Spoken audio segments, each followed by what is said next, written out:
রোজই ভাবেন আজ তাড়াতাড়ি অফিসে যাব, কিন্তু তা আর হয়ে ওঠে না। প্রতিদিনই অফিসে যেতে দেরি হয়, বসের কাছে প্রতিদিন কথা শুনতে হয়। সন্তানকে স্কুল থেকে নিতে যাওয়া হোক বা বন্ধুদের সাথে আড্ডা, সঠিক সময়ে কোনো কাজই করতে পারছেন না। সময়ের গুরুত্ব বুঝে গুছিয়ে কাজ করার অভ্যাস অনেকেরই নেই, অথবা পরিকল্পনা যেটা করেন সেই মতো সময় ধরে কাজ করে উঠতে পারেন না অনেকেই। কারণ কোন কাজে কতখানি সময় দিতে হবে তা আন্দাজ করে উঠতে পারছেন না, এবং সময় তা শেষ করতেও পারছেন না। এই দুই অভ্যাস না জানা থাকলে খুব মুশকিল, আর তখনই দেরি হবে। তাহলে উপায়টা কি? সময়ের গুরুত্ব বুঝতে হবে।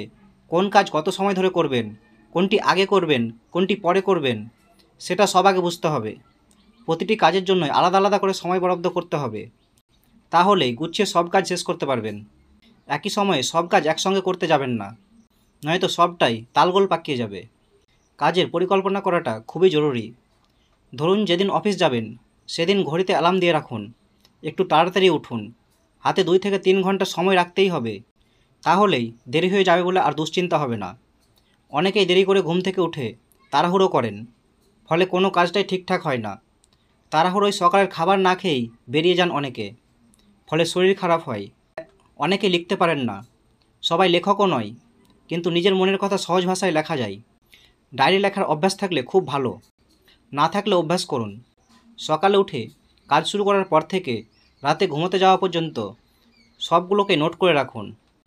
কোন কাজটি করলেন আর কোন কাজটি পরে করবেন বলে রেখেছেন, সব পয়েন্ট করে লিখে রাখুন। তাহলেই খেয়াল থাকবে যে ঠিক পরের দিন কী কাজ করতে হবে। তখন নিজেই ঘড়ি ধরে সময় ঠিক করে নিতে পারবেন। লক্ষ্য স্থির করা খুব জরুরি, সেই মতো প্রতিদিনের কাজ গোছাতে হবে।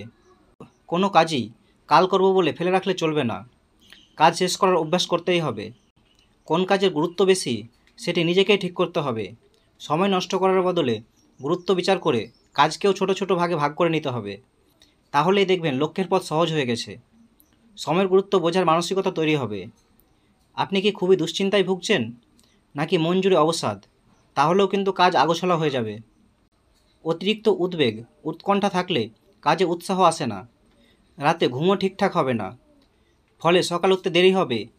সেক্ষেত্রে নিয়ম করে প্রতিদিন ধ্যান, প্রাণায়াম করতে হবে, তাহলে নিজেই তফাৎটা বুঝতে পারবেন। এক্ষেত্রেও সময় নেই বলে এড়িয়ে গেলে চলবে না।